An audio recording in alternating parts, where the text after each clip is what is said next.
Hello guys, good evening to all of you. I hope you all are good.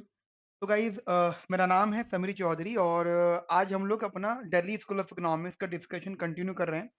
इससे पहले एक session मैंने और लिया है जिसके अंदर हमने बातें की थी कि दिल्ली स्कूल ऑफ इकोनॉमिक्स है क्या, कैसे वहाँ पे आप सरवाइव कर सकते हो, जो भी चीज़ें हो सकती हैं वो सारी बातें मैंने आपसे के साथ वहाँ पे कर ली। आज एक नया सेशन है, एक नई बात करेंगे। आज हम लोग डिस्कशन करेंगे आपकी जर्नी के बारे में ही।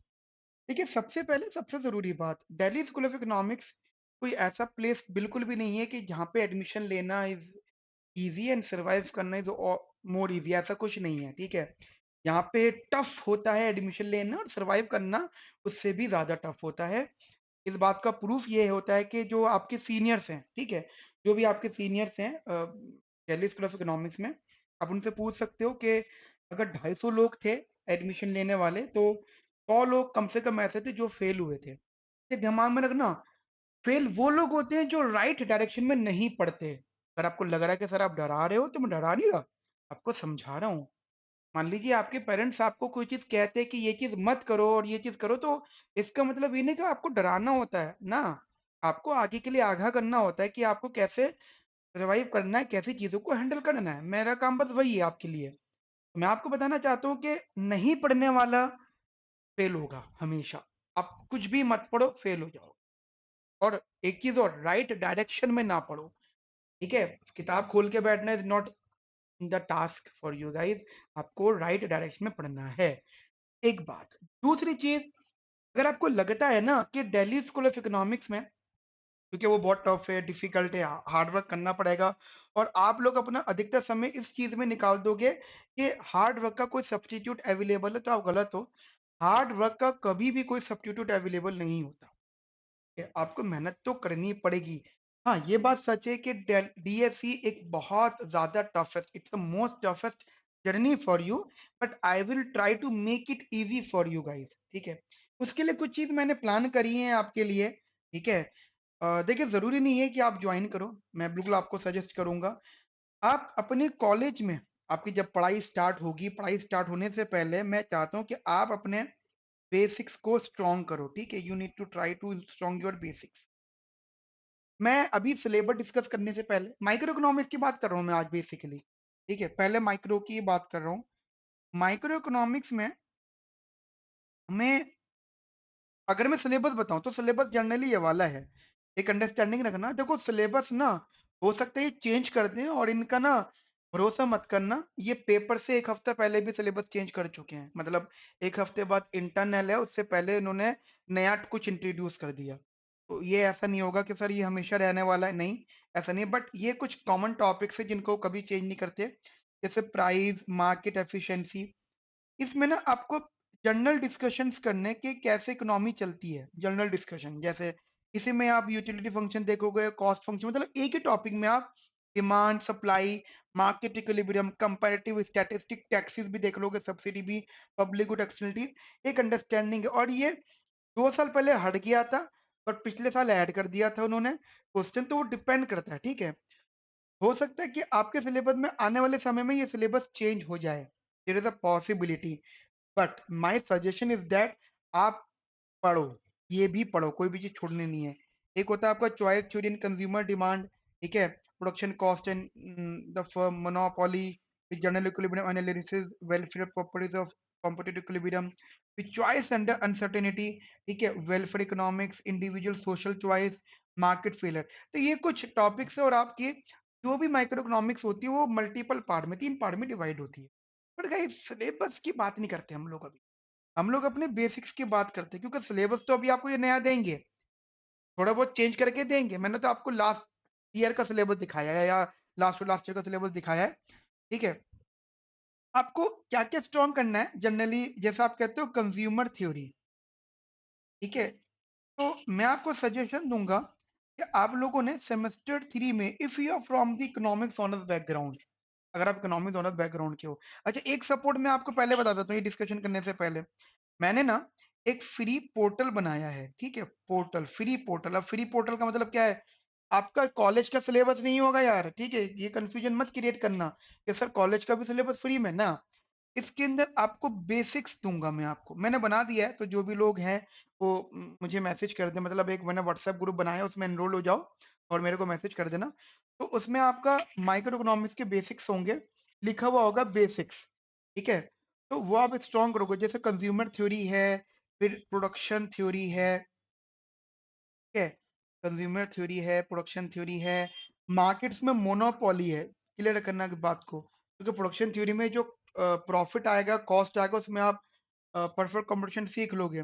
उसके बाद आपका जनरल इक्विलिब्रियम है, जनरल इक्विलिब्रियम इज डिफरेंट दुनिया, ठीक है? जनरल इक्विलिब्रियम एक अलग दुनिया है, बहुत डिफिकल्ट है, बस उसके लिए बट माइंड में मतलब टेंशन मत लेना, ये बेसिक्स आपको स्ट्रॉन्ग करने हैं।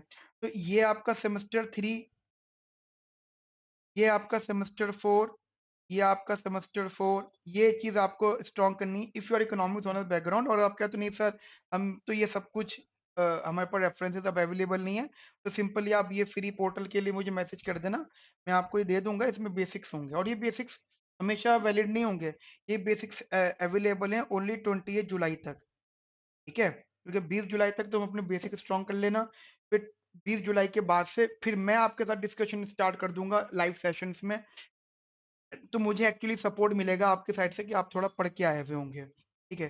तो ये चीज़ आप थोड़ा सा अपने माइंड में रखना, सिलेबस से रिलेटेड चीज़ें हैं ये वाली। अच्छा, इसी में ही मैं एक चीज़ और ऐड करूंगा मैथमेटिक्स के लिए। देखिए, मैथ्स जो है ना, मैथ्स जनरली कैलकुलस है, लीनियर अलजेब्रा है, रियल एनालिसिस है, और आपकी ऑप्टिमाइजेशन है, ये सारी चीज़ें हैं।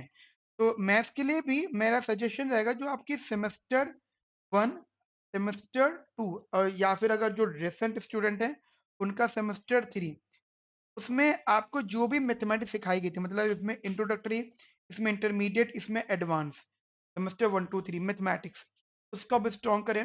अगर आप कहते हो सर हमारे पास अगेन रेफरेंस नहीं है, तो मैं इसके अंदर माइक्रो भी ऐड करूंगा, प्लस मैक्रो, प्लस मैथ्स भी ऐड करूंगा, ठीक है?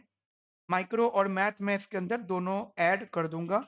आप जितना हो सकता है सपोर्ट लीजिएगा, और बाकी स्ट्रेस मत लेना, सपोर्ट लो, स्ट्रेस नहीं लेना है। उसके अलावा एक और बहुत इंपॉर्टेंट गाइस बात ये है कि how to score a good marks in the school, ठीक है? आप इस डी स्कूल के अंदर score good marks in the school, कैसे आप स्कोर कर सकते हो? मेन क्वेश्चन यही है मेरे दोस्तों। देखिए, सबसे पहली चीज आपकी बेसिक्स स्ट्रांग होने चाहिए, you need to make your basics so strong. अपने बेसिक स्ट्रांग कर लिए। दूसरी चीज हमेशा ध्यान रखना, आप कितना भी पढ़ लो, कितना भी पढ़ लो, सिलेबस कभी खत्म नहीं होता। आपको दो चीजों पे फोकस करना है, एक इन लोगों के प्रॉब्लम सेट, दूसरा पीवाई क्यूज, बस। आपका जो पेपर आएगा वो इसी में से आएगा। अब आप बोलोगे सर इसी में से आएगा तो ये तो बहुत इजी हो गया, फिर तो हम भी इसी पीसी को कर लेंगे, फिर आपकी भी क्या जरूरत, चैट जीपीटी है तो प्रॉब्लम उसको दे देंगे, क्वेश्चन उसको दे देंगे, वो सोल्यूशन दे देगा, हम उसको तैयार कर लेंगे, पेपर दिए आएंगे। यार ये बात तो आपके सीनियर्स को भी पता होगी, और चैट जीपीटी तो 2022 में आया है, यानी ये चीजें तो 2022 से चल रही होंगी। और चलो जब चैट जीपीटी नहीं था, तब तो उससे पहले बुक्स वगैरह भी थी, सॉल्यूशंस ऑलरेडी लोगों ने कर रखे भी होंगे, बट लोग तो तब भी फेल होते थे। क्या रीजन है इस बात का? दिमाग में एक बात रखना कि ये जितने भी क्वेश्चंस होते हैं सारे एप्लीकेशन बेस्ड होते हैं, इनमें कभी भी कोई भी आंसर फिक्स नहीं होता, कहीं कोई भी पैटर्न ऑफ सॉल्यूशन फिक्स नहीं होता। Every question required a different attention from your side, they ask a opinion guys, वो कभी भी आपसे आंसर नहीं पूछते, वो सिंपली, जैसे किसी भी क्वेश्चन के 5 पार्ट्स हुए, तो 5 पार्ट में से शुरू के 2 पार्ट तो चलो हो गए कि कैलकुलेशन है, डिमांड वगैरह पूछ ली, कॉस्ट पूछ ली, हो गया। लेकिन जो बाद के 3 पार्ट होंगे ना, उसमें जनरल प्रैक्टिकल बातें होंगी और वहां पे आपसे ओपिनियंस आएंगे, ठीक है? तो अगर आप इनको कर रहे हो, क्योंकि मैं भी इनको करवाऊंगा, मतलब मैं तो माइक्रो पढ़ाऊंगा, मैं भी प्रॉब्लम सेट और पीवाई को करवाऊंगा, पर मेरा करवाने का जो तरीका होगा वो ओपिनियन सेट करेगा, ठीक है? मैं ऐसा नहीं कि सोल्यूशन दे दिया ना, करवाऊंगा, ठीक है? ये आपको फोकस करना है। उसके बाद में जो इनकी स्लाइड्स हैं उनको स्टडी जरूर करना है, बस। ये 3 चीजें हैं, आपको मार्क्स स्ट्रॉन्ग करवा देंगी, और इतना पढ़ने के बाद भी आप टॉप करने की कोशिश मत करना, आप पास होने की कोशिश करना पहले, क्योंकि पास होने की कोशिश करोगे, पहले पास हो, उसके बाद आप खुद को थोड़े से मार्क्स इम्प्रूव करो, ठीक है। मैं आपको ऐसे बता देता हूँ, मान लीजिए किसी की कोई काम करना चाहता है मार्केट में, कहता है जी मुझे काम करना है, तो पहले दिन ही 1 करोड़ रुपए की डिमांड कर सकता है क्या कि मुझे 1 करोड़ का पैकेज दो? ऑब्वियस बात है, नहीं मिलेगा उसे। तो फर्स्ट उसको उतना कमाना ना जितने उसके घर की रिक्वायरमेंट है। भाई पहले तो मुझे उतना कमाना है जितने में मुझे सर्वाइव करना है, जैसे फूड कंज्यूम कर सकूं, क्लॉथ ले सकूं, शेल्टर ले सकूं। जब ये चीजें फुलफिल हो जाएं, देन मैं अपने आप को इम्प्रूव करूंगा, उसके बाद मैं बड़ी बड़ी चीजें खरीदूंगा। समझ में आई मेरी बात? तो पहले आपको क्या करना है, पहले आपको पास होने लायक पढ़ना है ना। आप कोशिश करो पास होने तक पढ़ो। जब आपको लगता है कि हाँ अब पासिंग मार्क्स तक हम कर चुके हैं, अब फिर खुद को आप इम्प्रूव करो, ठीक है। वो मैं आपको सारी चीजें समझाऊंगा। तो आज का सेशन हम लोग इतना रखते हैं। मैं छोटे छोटे क्लिप्स लेकर आ रहा हूँ मैं डिस्कशन के लिए। अब इसके बाद को जो अगला सेशन आएगा मेरे दोस्तों, उसमें मैं आपके साथ में एक डिस्कशन करूंगा माइक्रो इकोनॉमिक्स का ही। एक टॉपिक होगा आपका, प्रॉब्लम सेट होगा लास्ट ईयर का, वो इंट्रोड्यूस करूंगा और एक क्वेश्चन डिस्कस करूंगा, लेवल ऑफ डिफिकल्टी बताऊंगा आपको, ठीक है। तो आज के लिए इतना रखते हैं, मिलते हैं नेक्स्ट सेशन में। अपना ध्यान रखो, ख्याल रखो, have a nice day. Thank you, bye bye, take care.